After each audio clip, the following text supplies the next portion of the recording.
નમસ્કાર વિદ્યાર્થી મિત્રો. તો વિદ્યાર્થી મિત્રો, ધોરણ 9 અને 10ની અંદર પ્રશ્ન બેંક આધારિત આપણે મૂલ્યાંકન કસોટીનું સોલ્યુશન જોવાના છે. તો વિદ્યાર્થી મિત્રો, જુલાઈ માસની અંદર આપણી પાસે જે પ્રથમ એકમ કસોટી આવી રહી છે એના આધારિત આપણે પ્રશ્ન બેંકનું સોલ્યુશન જોઈએ વિદ્યાર્થી મિત્રો.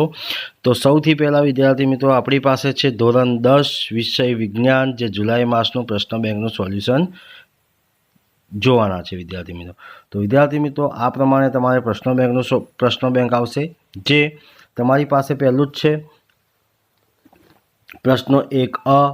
આ વિભાગમાં કુલ 15 પ્રશ્નો આપેલા છે, જે પૈકી કોઈ પણ 3 પ્રશ્નોના ઉત્તર આપણે લખવાના છે. તો વિદ્યાર્થી મિત્રો, સૌથી પહેલાં આપણી પાસે પ્રશ્નો કીધું છે, નીચે આપેલા પ્રક્રિયા માટેના વિધાનો પૈકી કયા ખોટા છે. તો આપણી પાસે વિદ્યાર્થી મિત્રો અહીંયા પ્રક્રિયા આપી છે, PbO + C gives 2 PbO + CO2. Option કીધા છે, લેડ રિએક્શન આપે છે, કાર્બન ડાયોક્સાઇડ ઓક્સિડેશન પામે છે, સી કાર્બન ઓક્સિડેશન પામે છે, અને ડી લેડ ઓક્સાઇડનું રિડક્શન પામે છે. તો આમાંથી આપણે વિદ્યાર્થી મિત્રો જોવા જઈએ તો લેડનું શું થાય છે, રિડક્શન થાય છે, અને કાર્બન ડાયોક્સાઇડનું ઓક્સિડેશન થાય છે. તો આપણી પાસે જે સાચો ઓપ્શન છે, ઓપ્શન એ અને બી છે, એટલે કે બી નંબરનો, એટલે કે બીજા નંબરનો છે. ત્યારબાદ વિદ્યાર્થી મિત્રો બીજો પ્રશ્ન છે, Fe2O3 + 2Al gives Al2O3 + 2Fe દર્શાવેલી પ્રક્રિયા શેનું ઉદાહરણ છે. તો વિદ્યાર્થી મિત્રો, આ પ્રક્રિયા છે એ વિસ્થાપન પ્રક્રિયા છે. ત્યારબાદ વિદ્યાર્થી મિત્રો ત્રીજો પ્રશ્ન છે, નીચે આપેલા પૈકી કયો સમૂહ માત્ર જૈવ અવિઘટનીય પદાર્થો છે. તો જવાબ છે વિદ્યાર્થી મિત્રો ઓપ્શન બી, ઘાસ, લાકડું અને પ્લાસ્ટિક એ જૈવ અવિઘટનીય પદાર્થો છે. ત્યારબાદ વિદ્યાર્થી મિત્રો, નીચે આપેલા વિધાન ખરા છે કે ખોટા તે જણાવો. તો પહેલો જ પ્રશ્ન છે આપણી પાસે, શ્વસન ઉષ્માક્ષેપક પ્રક્રિયા છે. તો આપેલું વિધાન કેવું છે, સાચું છે. ત્યારબાદ વિદ્યાર્થી મિત્રો પાંચમો પ્રશ્ન છે, કોપર સલ્ફેટના દ્રાવણમાં લોખંડની ખીલી ડુબાડવાની પ્રક્રિયા દ્વિવિસ્થાપન પ્રક્રિયા છે. તો આપેલું વિધાન કેવું છે, ખોટું છે. છઠ્ઠો પ્રશ્ન છે, તૃણાહારીઓ દ્વિતીય ઉપભોગ્યો છે. તો આપેલું વિધાન કેવું છે, ખોટું છે. સાતમો પ્રશ્ન છે, ચામડું અજૈવ વિઘટનીય પદાર્થ છે. તો આપેલું વિધાન કેવું છે, સાચું છે. ત્યારબાદ આવે છે વિદ્યાર્થી મિત્રો, નીચેનું વિધાન સાચું બને તે રીતે ખાલી જગ્યા પૂરો. તો 8મા નંબરનો પ્રશ્ન છે, જે રાસાયણિક પ્રક્રિયામાં એક પ્રક્રિયકમાંથી 2 કે તેથી વધુ નિપજો બને તેને ખાલી જગ્યા પ્રક્રિયા કહે છે. તો વિદ્યાર્થી મિત્રો વિઘટન પ્રક્રિયા કહે છે. 9મો પ્રશ્ન છે, જે રાસાયણિક પ્રક્રિયા દરમિયાન 2 પ્રક્રિયકો વચ્ચે આયનોની આપલે થાય તેને ખાલી જગ્યા પ્રક્રિયા કહે છે. તો જવાબ છે વિદ્યાર્થી મિત્રો દ્વિવિસ્થાપન પ્રક્રિયા કહે છે. 10મો પ્રશ્ન છે, H2O gives વિદ્યુત પ્રવાહ H2 + O2 રાસાયણિક પ્રક્રિયા ખાલી જગ્યા પ્રકારની વિઘટન પ્રક્રિયા છે. તો જવાબ છે વિદ્યાર્થી મિત્રો વિદ્યુતીય પ્રકારની વિઘટન પ્રક્રિયા છે. 11મો પ્રશ્ન છે, માછલીઘર ખાલી જગ્યા પ્રકારનું નિવાસન તંત્ર છે. તો માછલીઘર એક કૃત્રિમ પ્રકારનું નિવાસન તંત્ર છે. 12મો પ્રશ્ન છે, ખાલી જગ્યા સૂક્ષ્મજીવો મૃતજૈવ અવશેષોનું વિઘટન કરે છે. તો જવાબ છે વિદ્યાર્થી મિત્રો બેક્ટેરિયા અને ફૂગ. 13મો પ્રશ્ન છે, તાપમાન, વરસાદ, હવા, ભૂમિ તેમજ ખનિજ પદાર્થોનું નિવાસન તંત્ર ખાલી જગ્યા ઘટકો છે. તો નિવાસન તંત્રના ઘટકો વિદ્યાર્થી મિત્રો તમારે કમેન્ટ બોક્સની અંદર જણાવવાના છે. ત્યારબાદ આવે છે, નીચે આપેલા પ્રશ્નો 1-2 શબ્દોમાં ઉત્તર આપો. તો પહેલો જ પ્રશ્ન છે 14મા નંબરનો, જે રાસાયણિક પ્રક્રિયા દરમિયાન નિપજ અદ્રવ્ય ક્ષાર સ્વરૂપે મળે તે પ્રક્રિયાને કયા પ્રકારની પ્રક્રિયા છે જણાવો. તો જવાબ છે અવક્ષેપણ પ્રક્રિયા અથવા દ્વિવિસ્થાપન પ્રક્રિયા. 15મો પ્રશ્ન છે, કોઈ આહાર શૃંખલાના તૃતીય પોષક સ્તર પર હંમેશા કોણ હોય છે. તો જવાબ છે વિદ્યાર્થી મિત્રો માંસાહારી હોય છે. ત્યારબાદ આવે છે વિભાગ બ. વિભાગમાં કુલ 5 પ્રશ્નો આપેલા છે, જે પૈકી કોઈ પણ એક પ્રશ્નના ઉત્તર ટૂંકમાં લખવાનું છે. આપણી પાસે વિદ્યાર્થી મિત્રો તફાવત છે ઉષ્માક્ષેપક પ્રક્રિયા, ઉષ્માશોષક પ્રક્રિયા. ત્યારબાદ બીજા નંબરમાં તફાવત છે ઓક્સિડેશન પ્રક્રિયા અને રિડક્શન પ્રક્રિયા. ત્રીજા નંબરમાં છે વિઘટન પ્રક્રિયાનું સહયોગીકરણ પ્રક્રિયાઓનું વિરુદ્ધ શા માટે કહેવાય છે. તો વિદ્યાર્થી મિત્રો આપણે આ દરેક પ્રશ્નોના જવાબ આપણે ચર્ચા કરીશું. સૌથી પહેલાં આપણે પ્રશ્ન 2 નો આપણે ટૂંકો જવાબ ચર્ચા કરી લઈએ. તો પ્રશ્ન 1 છે, એ અને બી બીકરમાં 25 ml પાણી લીધું છે. થોડી માત્રામાં NaOH, NaCl અનુક્રમે એ અને બી બીકરમાં ઉમેરવામાં આવ્યા. અવલોકન કરતાં માલુમ પડ્યું કે બીકર એના દ્રાવણના તાપમાનમાં વધારો થયો જ્યારે બીકર બીના દ્રાવણના તાપમાનમાં ઘટાડો થયો છે. નીચેમાંથી કયો વિકલ્પ સાચો છે? તો જવાબ છે વિદ્યાર્થી મિત્રો ઓપ્શન એ, બીકર એમાં ઉષ્માશોષક છે જ્યારે બીકર બીમાં ઉષ્માક્ષેપક પ્રક્રિયા છે. હવે વિદ્યાર્થી મિત્રો પ્રશ્ન 1 પ્રશ્નના જવાબનું સોલ્યુશન આપણે જોઈએ વિદ્યાર્થી મિત્રો. તો આપણી પાસે તફાવત છે ઉષ્માક્ષેપક પ્રક્રિયા અને ઉષ્મા શોષક પ્રક્રિયા. તો જવાબ છે વિદ્યાર્થી મિત્રો, તો અહીંયા આગળ આપણી પાસે છે જે રાસાયણિક પ્રક્રિયામાં નિપજોનું નિર્માણ સાથે ઉષ્મા ઉત્પન્ન થતી હોય તેવી પ્રક્રિયાને ઉષ્માક્ષેપક પ્રક્રિયા કહે છે. અહીંયા છે જે રાસાયણિક પ્રક્રિયામાં નિપજોના નિર્માણ સાથે ઉષ્માનું શોષણ થતી હોય તેવી પ્રક્રિયાને ઉષ્મા શોષણ પ્રક્રિયા કહે છે. દાખલા તરીકે કડી ચૂનાનું પાણી સાથે પ્રક્રિયા એ ઉષ્માક્ષેપક પ્રક્રિયા છે, બરાબર છે. ત્યારબાદ આપણે વિદ્યાર્થી મિત્રો દાખલા તરીકે બેરિયમ હાઇડ્રોક્સાઇડ એમોનિયમ ક્લોરાઇડ સાથેની પ્રક્રિયા એ ઉષ્મા શોષક પ્રક્રિયા છે. ત્યારબાદ વિદ્યાર્થી મિત્રો પ્રશ્ન 2 તફાવત આપો ઓક્સિડેશન અને રિએક્શન. તો જે રાસાયણિક પ્રક્રિયામાં પદાર્થ ઓક્સિજન મેળવે અથવા હાઇડ્રોજન ગુમાવે તો તેવી પ્રક્રિયાને ઓક્સિડેશન કહે છે.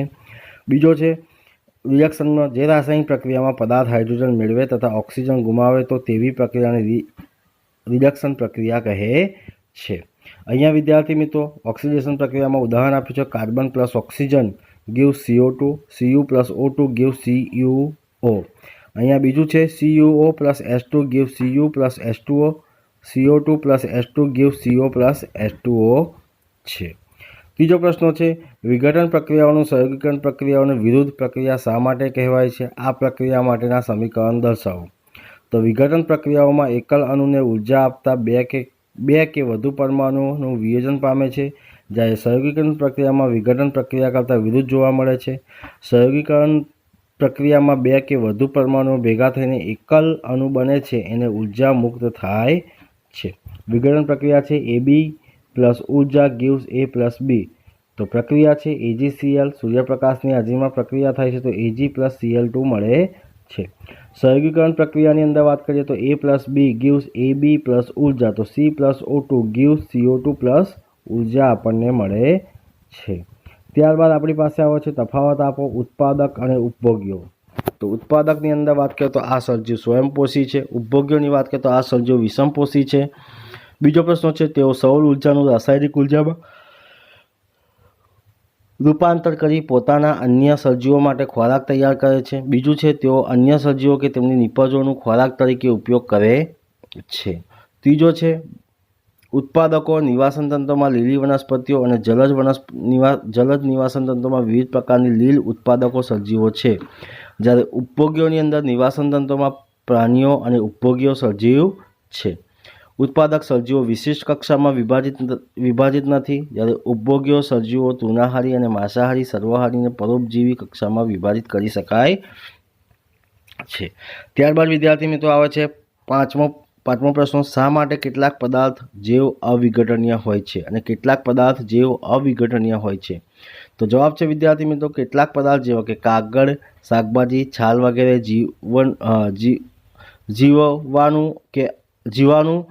જીવાણુઓ કે અન્ય મૃતોપજીવો દ્વારા વિઘટન પામી સરળ સ્વરૂપમાં ફેરવી શકાય છે. કુદરતી પદાર્થો હોવાને કારણે જૈવ અવિઘટનીય છે. કેટલાક પદાર્થો જેવા કે પ્લાસ્ટિક, પોલિથીન વગેરે સૂક્ષ્મ જીવાણુ પ્રવૃત્તિ વડે વિઘટન પામતા નથી. તે સંશ્લેષિત પદાર્થો હોવાને કારણે જૈવ અવિઘટનીય છે. ત્યારબાદ વિદ્યાર્થી મિત્રો આપણી પાસે આવે છે નીચે આપેલા વિધાન સાચા બને તે રીતે ખાલી જગ્યા પૂરો. તો ચિપ્સ એટલે કે કાતરીના પેકિંગમાં ચિપ્સનું ઓક્સિડેશન થતું અટકાવવા ખાલી જગ્યા નિષ્ક્રિય વાયુ ભરવામાં આવે છે. તો નાઇટ્રોજન નામનું નિષ્ક્રિય વાયુ ભરવામાં આવે છે. ત્રીજો પ્રશ્ન છે શ્વેત શ્યામ ફોટોગ્રાફીમાં કયા પદાર્થનો ઉપયોગ થાય છે? તો સિલ્વર ક્લોરાઇડ અથવા સિલ્વર બ્રોમાઇડ, AgCl અથવા AgBr. રાસાયણિક સમીકરણોને સંતુલિત કરવા માટે કઈ પદ્ધતિ વપરાય છે? Heat and trial. બરાબર છે. ઉપરોક્ત રાસાયણિક પ્રક્રિયા કઈ ભૌતિક સ્થિતિ દર્શાવે છે? ત્યારબાદ વિદ્યાર્થી મિત્રો આપણી પાસે આવે છે પ્રશ્નો બ વિભાગમાં કુલ 5 પ્રશ્નો આપેલા છે, જે પૈકી કોઈ પણ એક પ્રશ્નોના ઉત્તર આપવાના છે. તો 4Na plus O2 gives 2Na H2O પ્રક્રિયામાં ઓક્સિડેશન પામતા અને રિએક્શન પામતા પદાર્થોના નામ ઓળખો. તો ઓક્સિડેશન પામતા પદાર્થો Na2O, રિએક્શન પામતા પદાર્થો O2. સમતોલિત રાસાયણિક સમીકરણ શું છે? રાસાયણિક સમીકરણ શા માટે સમતોષિત કરવામાં જોઈએ? ત્યારબાદ નીચે દર્શાવેલા રાસાયણિક પ્રક્રિયા સંતુલિત સમીકરણ લખવાના છે. સોડિયમ પ્લસ પાણી gives sodium hydroxide plus hydrogen. તો વિદ્યાર્થી મિત્રો અહીંયા તમને કુલ 5 પ્રશ્નો આપ્યા છે, એમાંથી ગમે તે એક લખવાના છે. ત્યારબાદ આવે છે વિદ્યાર્થી મિત્રો પ્રશ્નો 3A. વિભાગમાં કુલ 15 પ્રશ્નો આપેલા છે, જે પૈકી કોઈ પણ 3 પ્રશ્નોના ઉત્તર આપવાના છે. પહેલો જ છે, નીચે દર્શાવેલા આહાર શૃંખલામાંથી જો હરણને કાઢી લેવામાં આવે તો શું થશે? તો વાઘની સંખ્યા ઘટવા લાગશે અને ઘાસનું પ્રમાણ વધી જશે. ત્યારબાદ વિદ્યાર્થી મિત્રો ડિસ્પોઝેબલ પ્લાસ્ટિકનો ઉપયોગ ના કરવો જોઈએ, કારણ કે તો સાચો જવાબ છે ડી, અવિઘટનીય પદાર્થોમાંથી બનાવાય છે. ત્રીજો પ્રશ્ન છે, નીચેના પૈકી જૂથ આહાર શૃંખલા રચે છે? તો ઘાસ, બકરી અને મનુષ્ય જૂથ આહાર શૃંખલા રચે છે. ચોથો પ્રશ્ન છે, ઓઝોન સ્તરના ઘટાડાનું મુખ્ય કારણ કયું છે? તો ઓઝોન સ્તરનું ઘટાડાનું મુખ્ય કારણ ક્લોરોફ્લોરોકાર્બન છે. ત્યારબાદ વિદ્યાર્થી મિત્રો આપેલા વિધાન ખરા છે કે ખોટા તે જણાવો. સૌથી પહેલાં છે પ્રશ્ન નંબર 5. જો આપણે એક પોષક સ્તરના બધા સભ્યોને દૂર કરી નાખીએ તો તેનાથી નીચેના પોષક સ્તરના બધા સજીવો મૃત્યુ પામે છે. તો આપેલું વિધાન કેવું છે? ખોટું છે. છઠ્ઠા નંબરનો પ્રશ્ન છે, ઓઝોન સ્તરના વિઘટનથી હાનિકારક પાલજાંબલી વિકિરણો પૃથ્વીની સપાટી પર પહોંચે છે. તો આપેલું વિધાન કેવું છે? સાચું છે. સાતમો પ્રશ્ન છે, બજારમાં જતી વખતે સામાન માટે કપડાની થેલીઓ લઈ જવી જોઈએ, એ પર્યાવરણ પ્રત્યેની હકારાત્મક અભિગમ છે. તો આપેલું વિધાન કેવું છે? સાચું છે. આઠમો પ્રશ્ન છે, અગ્નિશામન ઉપયોગ કરવામાં આવે છે. તો અગ્નિશામનમાં ક્લોરોફ્લોરોકાર્બનનો ઉપયોગ કરવામાં આવે છે. તો આપેલું વિધાન કેવું છે? સાચું છે. ત્યારબાદ આવે છે નીચેના વિધાન સાચા બને તે રીતે ખાલી જગ્યા પૂરો. તો નવમો પ્રશ્ન છે, જૈવ અવિઘટનીય દ્રવ્યોનું આહાર શૃંખલામાં પ્રવેશથી ખાલી જગ્યા સમસ્યા સર્જાય છે. તો જૈવિક વિશાલન સમસ્યા સર્જાય છે. 10મો પ્રશ્ન છે, નિવાસન તંત્રના સફાઈ કામદારો છે. તો વિઘટકો. 11મો પ્રશ્ન છે, નિવાસન તંત્રમાં ઉર્જાનું મુખ્ય સ્ત્રોત ખાલી જગ્યા છે. તો ઉર્જાનો મુખ્ય સ્ત્રોત કોણ છે? સૂર્ય છે. એક વાક્ય કે શબ્દોમાં ઉત્તર આપો. બધા આહાર શૃંખલા ક્લોરોફિલ ધરાવતા સજીવોથી શા માટે શરૂ થાય છે? તો જવાબ વિદ્યાર્થી મિત્રો તમારે લખવાનું છે. ત્યારબાદ 13મો પ્રશ્ન છે, નિવાસન તંત્ર કુદરતી સફાઈ કામદારો જણાવો. તો વિઘટકો, સમડી અને કાગડો. 14મા નંબરનો પ્રશ્ન છે, ઘાસ, હરણ, સિંહ પૈકી કોના દ્વારા સૌથી વધુ ઉર્જા તેના ઉપલા સ્તરમાં વહન કરવામાં આવે છે? તો ઘાસનું. પાલજાંબલી અલ્ટ્રાવાયોલેટ કિરણોની અસરથી શાના કેન્સરની શક્યતા છે? તો ચામડીના કેન્સરની શક્યતા છે. ત્યારબાદ વિદ્યાર્થી મિત્રો આપણે જોઈ શકીએ છીએ પ્રશ્નો બરાબર છે. પ્રશ્ન બ, આપેલા વિભાગમાં કુલ 10 પ્રશ્નો આપેલા, જે પૈકી કુલ 2 પ્રશ્નોના ઉત્તર આપણે લખવાના છે. દરેકના 2 ગુણ છે.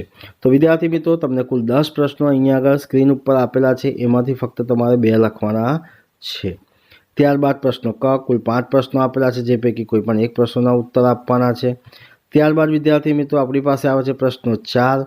આપેલા વિભાગમાં કુલ 10 પ્રશ્નો આપેલા છે, જે પૈકી કોઈ પણ 2 પ્રશ્નોના ઉત્તર આપવાના છે. નીચેના વિધાન ખરા છે કે ખોટા તે જણાવો. તો ફેરસ સલ્ફેટનો સ્ફટિક પીળો છે. તો આપેલું વિધાન કેવું છે? ખોટું છે. કડી ચૂનાનું રાસાયણિક સૂત્ર CaO કેલ્શિયમ ઓક્સાઇડ છે. તો આપેલું વિધાન સાચું છે. મેગ્નેશિયમ પટ્ટીને હવામાં સળગાવતા સફેદ રંગના રાખમાં ઉદ્ભવે છે. તો આપેલું વિધાન સાચું છે. સૂર્યપ્રકાશમાં સફેદ સિલ્વર ક્લોરાઇડનું રૂપાંતર રાખોડી રંગના પદાર્થમાં થાય છે. તો આપેલું વિધાન કેવું છે? સાચું છે.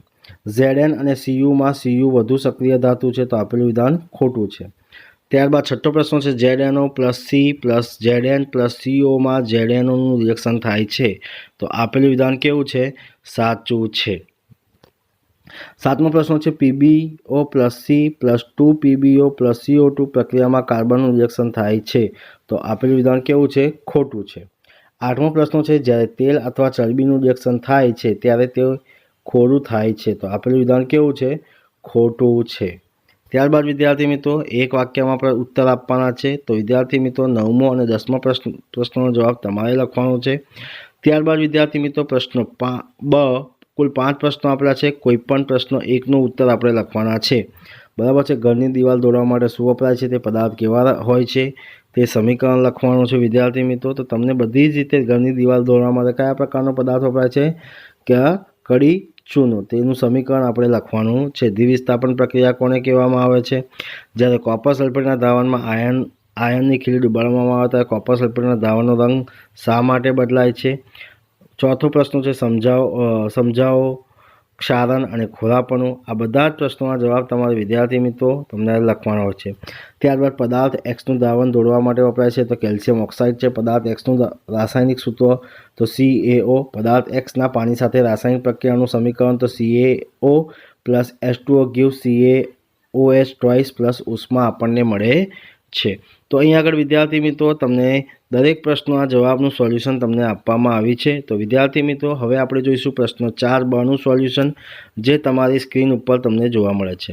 તો જે રાસાયણિક પ્રક્રિયામાં બે પ્રક્રિયાકો વચ્ચે આયનોની આપલે થતી હોય તેવી પ્રક્રિયાને કઈ પ્રક્રિયા કહેવામાં આવે છે?